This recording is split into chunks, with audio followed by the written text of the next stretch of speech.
जय श्री कृष्णा। राधे राधे। सभी भाई बहनों को मेरा नमस्कार है।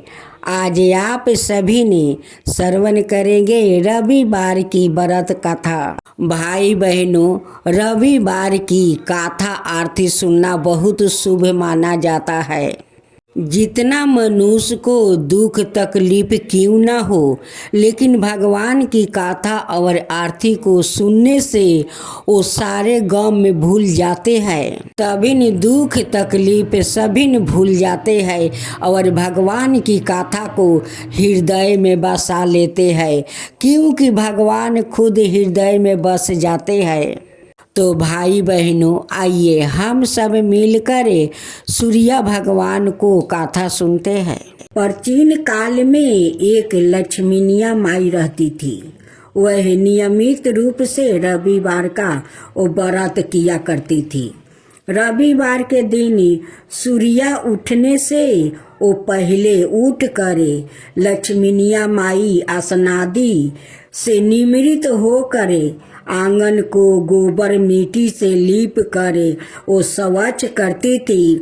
उसके बाद सूर्य भगवान की पूजा करते हुए रविवार व्रत वो सुन करे भगवान का भोग लगाकर दिन में एक समय भोजन करती थी। सूर्य भगवान की कृपा से लक्ष्मीनिया माई को किसी चीज का वो चिंता नहीं, ना कोई कष्ट था। धीरे धीरे उसका घर धन दौलत से भर रहा था। उस लक्ष्मीनिया माई को सुखी होते देखकर उसकी ईर्ष्यालु पड़ोसिन उससे वो जलने लगी। लक्ष्मीनिया माई ने कोई गाय नहीं पाल रखी थी और वह अपनी पड़ोसिन के आंगन में बंधी गाय का वो गोबर लाती थी। ईर्ष्यालु पड़ोसिन ने कुछ सोच कर अपनी गाय को वो घर के भीतर बांध देती है। रविवार को गोबर न मिलने से लक्ष्मीनिया माई अपना आंगन नहीं लीप सकी। आंगन ना लीप पाने के कारण उस लक्ष्मीनिया माई ने सूर्य भगवान को भोग तक नहीं लगाई और उस दिन सवाए भी भोजन नहीं किया। सूर्यास्त होने पर लक्ष्मीनिया माई भूखी प्यासी जाकर घर में सो गई। प्रात काले सूर्य उठने से पूर्व उस लक्ष्मीनिया माई की आंख खुल गई तो वह अपने घर के आंगन में सुंदर गाय और बछड़े को देखकर बहुत वो खुश हो गई। गाय को आंगन में बांधकर उसने जल्दी से घास भूसा लेकर वो खिलाई। पड़ोसिन ने उसे लक्ष्मीनिया माई के आंगन में बंधी सुंदर गाय और बछड़े को देखकर तो वो उससे और अधिक जलने लगी। तभी गाय ने सोने के गोबर कर दिया। सोने का गोबर को देखते ही ईर्ष्यालु पड़ोसिन की आंखें फट गई। ईर्ष्यालु पड़ोसिन ने उस लक्ष्मीनिया माई को आस पास ना पाकर वो तुरंत उस गोबर को उठाकर लेकर चली जाती थी। अपने घर ले गई और अपनी गाय का गोबर वहाँ रख आई।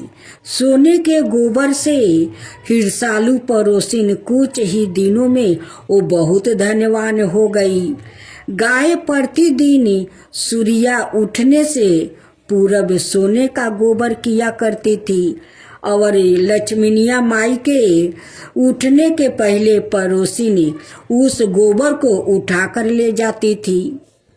बहुत दिनों तक लक्ष्मीनिया माई को सोने के गोबर के बारे में कुछ पता नहीं चला। लक्ष्मीनिया माई पहले की तरह हर रविवार को भगवान सूर्य देव का वो व्रत करती रही और कथा सुनती रही।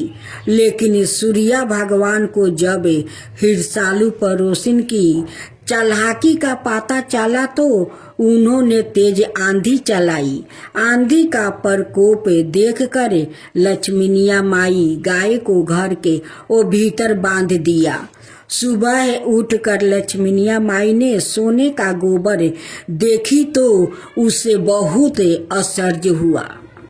उस दिन के बाद लक्ष्मीनिया माई गाय को घर के भीतर बांधने लगी। सोने के गोबर से लक्ष्मीनिया माई कुछ ही दिन में बहुत धनवान हो गई। उस लक्ष्मीनिया माई की धनी होने से हिरसालू पड़ोसी ने बुरी तरह जल भूनकर वो राख हो जाती है और उसने अपनी पति को समझा बुझा कर उसे नगर के राजा के पास भेज देती है। सुंदर गाय को देखकर राजा भी बहुत खुश हो गया। सुबह जब राजा ने सोने का गोबर देखा तो उसका आश्चर्य का कोई ठिकाना न रहा। उधर सूर्या भगवान को भूखी पियासी लक्ष्मीनिया माई को इस तरह प्रार्थना करते हुए देखकर उस पर बहुत करुणा आई। उसी रात सूर्या भगवान ने राजा को सपने में कहा कि राजन, लक्ष्मीनिया माई की गाय वो बछड़ा तुरंत लौटा दो, नहीं तो तुम पर विपत्तियों के पहाड़ टूट पड़ेगा, तुम्हारा महल नष्ट हो जाएगा, तुम्हारा मैं सर्वनाश कर दूंगा। सूर्य भगवान के सपने से बुरी तरह भयभीत राजा ने परात उठते ही गाय और बछड़ा लक्ष्मीनिया माई को लौटा दिया। राजा ने बहुत सा धन देकर लक्ष्मीनिया माई से अपनी गलती के लिए क्षमा मांगी। राजा ने हिरसालू पड़ोसी ने और उसके पति को उनकी इस दुष्टता के लिए दंड दिया। फिर राजा ने पूरे राज्य में घोषणा करवाई कि सभी स्त्री पुरुष रविवार का व्रत किया करो। रविवार का व्रत करने से सभी लोग के घर धन धनाय से भर जाएगा। राज्य में चारों ओर खुशहाली छा गई। स्त्री पुरुष खुशी जीवन वो बिताने लगा और सभी लोग का शारीरिक कष्ट भी दूर हो गया। तब बोलो सूर्य भगवान की जय, सूर्य नारायण की जय। साथियों, आइए सुनते हैं सूर्य देव की कहानी। सूर्य देव की जिनके जन्म लेते ही डर कर भाग गया था राक्षस से, शिव जी ने त्रिशूल से कर दिया था 3 टुकड़े। तो आइए सुनते हैं सूर्य देव की कहानी। अभी कुछ देर पहले तक तो काफी रोशनी थी, सब कुछ साफ साफ नजर आ रहा था। अब यह अचानक क्या हो गया? धीरे धीरे ये उजाला कम होता गया और फिर जब तो अंधेरा इतना है कि हाथ को भी हाथ नहीं वो सूझता है। ऐसा क्यों हुआ? यह भी कोई एक दिन की तो बात नहीं, कल भी ऐसा ही हुआ था, परसों भी और उससे पहले भी। क्या अब आने वाले कल भी ऐसा ही होने वाला है? पहले रोशनी और फिर धीरे धीरे अंधकार।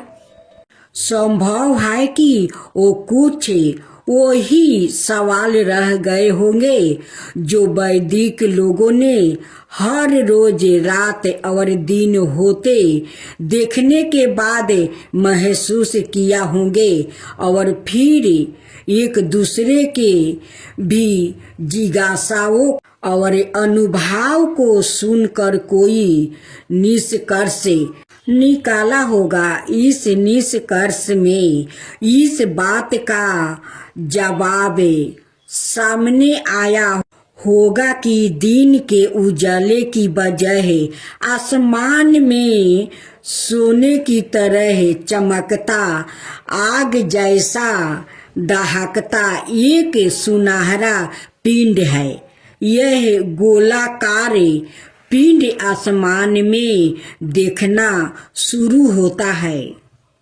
लिहाजा रोशनी फैलती जाती है और फिर जैसे ही यह पिंड आसमान में ही छिपना शुरू होता है, इसके पीछे पीछे अंधकार फैलता चला आता है। यह तो हुई सूर्या की उपासना की बात, लेकिन सूर्या का जन्म कैसे हुआ? इस सवाल का जवाब विष्णु पुराण के लिखे हुए एक घटनाक्रम से वो मिलता है।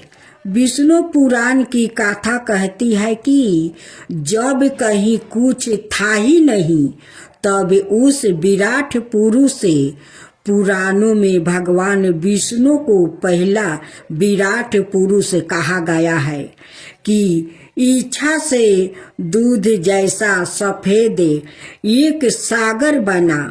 उस क्षीर सागर में पीपल का पाता बना और इसी पत्ते पर एक शिशु लेटा हुआ दिखाई दिया। यह शिशु अपनी ही इच्छा से विकसित होता गया और पूर्ण पुरुष बन गया। उसके 4 हाथ थे और सिर पर नागों की छाया थी। उस विराट पुरुष ने आंखें खोली तो नेत्रा से निकला प्रकाश सूर्या बन गया। मन से बना चंद्रमा, कानों से धवानी और उसकी सांस लेने की इच्छा के कारण ही ब्रह्मांड ओ प्राण बाहु से भर गया। भगवान विष्णु की आंखों से उत्पन्न होने के कारण ही सूर्या देव उनके ही नाम नारायण से जाने जाते हैं। इसलिए संसार में उन्हें सूर्य नारायण कहा जाता है। यह भी कहते हैं कि सूर्या को नमस्कार करना, उसकी पूजा करना असल में भगवान विष्णु के ही पूजा उपासना है। यही वजह है कि देवताओं में सूर्य को सबसे श्रेष्ठ और नारायण की तरह ही सम्मानित बताया जाता है। हालांकि देवताओं के राजा इंद्र है। पुरानी कहानियों कहती है कि इस पद अलग अलग समय पर अलग अलग इंद्र रहे हैं। सूर्य को उन देवताओं में शामिल बताया जाता है जो कि इंद्र की सभा में बैठते हैं। इसके मौजूद कई कहानियां ऐसी है कि जिनमें सूर्य की जगह देवताओं में सबसे अलग और ऊंची रही है। सूर्य के जन्म की एक और कथा। इन सभी कहानियों में एक कहानी तो सूर्य के जन्म की ही है, जिसमें सूर्य को सभी देवताओं के रक्षक के रूप में बताया गया है। कहानी के मुताबिक एक बार देवों की लड़ाई दैत्यों के साथ हो गई। दैत्य जीत गया और देवताओं को भागना पड़ा। तब सभी देवता अपनी माँ अदिति के पास गया। अदिति ने उनकी परेशानी सुनी तो वह सूर्य की उपासना करने लगी। सूर्य देव प्रकट हुआ। तब अदिति ने उसे पुत्र रूप में जन्म लेने का वरदान मांगा। सूर्य ने उन्हें अपनी माँ बनाने का वरदान दे दिया। अदिति के बेटे के रूप में वो जन्म लेने के कारण सूर्य का एक नाम अदिति भी है। अदिति के इंद्र समेत 12 बेटे हैं। इन सभी की आदित्या कहा जाता है, लेकिन कई जगहों पर सूर्य को इन आदित्यों में सबसे बड़ा भाई गिना जाता है। हालांकि फिर भी देवताओं का राजा इंद्र है, सूर्य नहीं। लेकिन सूर्य को उनके त्याग तप लगातार वो चलते हैं और तपते रहने की उनकी विशेषता के कारण उन्हें ईश्वर के बराबर का वो दर्जा मिला है। सूर्य के जन्म की इस कथा का वर्णन ब्रह्मांड पुराण में मिलता है, जिसमें ब्रह्मांड के बनने की गीता में क्या कहते हैं श्री कृष्णा। गीता में भी जब श्री कृष्णा अर्जुन को कर्म योग का ज्ञान देते हैं तो वह बताते हैं कि मैं पहले भी यह ज्ञान कई लोगों को सिखा चुका हूँ और जिन्होंने इन्हें समझ लिया है वह मेरा हो गया है, फिर मेरा स्वरूप पा गया है।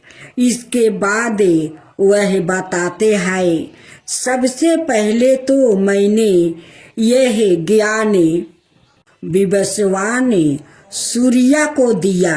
सूर्य ने कर्म योग मनु को सिखाया और मनु ने अपने पुत्र इक्ष्वाकु को इसका ज्ञान दिया। अब मैं यही ज्ञान तुम्हें देता हूँ, लोगों को सिखा चुका हूँ और जिन्होंने इसे समझ लिया है वह मेरा हो गया है, यह फिर मेरा स्वरूप पा गया है।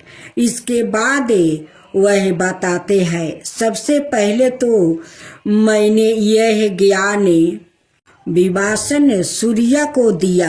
सूर्य ने कर्म योग मनु को सिखाया और मनु ने अपने पुत्र इक्ष्वाकु को इसका ज्ञान दिया। अब मैं यही ज्ञान तुम्हें देता हूँ। हे सूर्य भगवान, अब अपना आशीर्वाद अपना भक्तों पर हमेशा बनाए रखिएगा। अब हमारा कथा यहीं पर समाप्त होता है।